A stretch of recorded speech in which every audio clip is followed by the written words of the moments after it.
บางเวลาที่คิดทบทวนเรื่องราวมีบางคราวที่ต้องนั่งกลืนน้ำตาจิตใจที่ด้านสา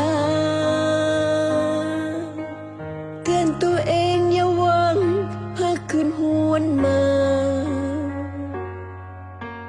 เป็นเพียงลมผ่านพัดไปเลยลับตา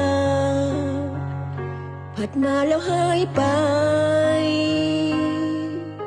มันเจ็บจนจำฝังใจอ่อนไหวจนใจเริ่มท้อต้องทนรอว่าเขาจะเห็นใจบอกมาเลยความจริงว่าสิ่งที่หวังความหลังฝังไว้ข้างในเมื่อเคยนึกฝันจะเปลี่ยนพันไป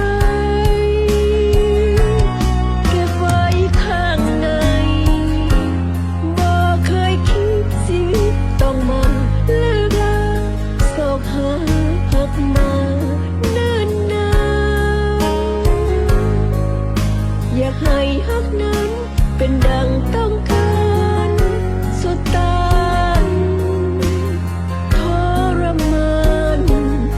ชีวิตคงเป็นเพียงความฝันคืนวันผ่านมาวันเวลามีค่าแสนซื่นสุขทีเจ็บปวดในฤดีในความหักนั้นสุขทุกทีมีเมื่อนาทีหลังลินไหลไปหมดสิ้นเยื่อใยจิตใจหายไปตามลม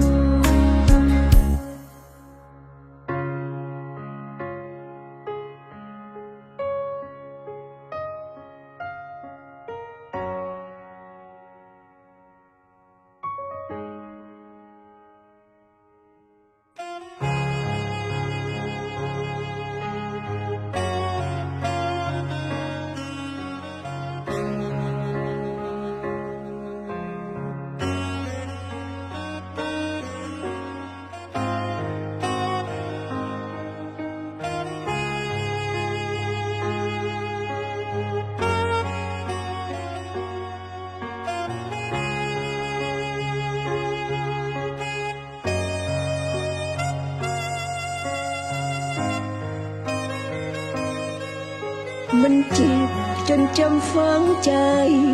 อ่อนไหวจนใจเริ่มท้อ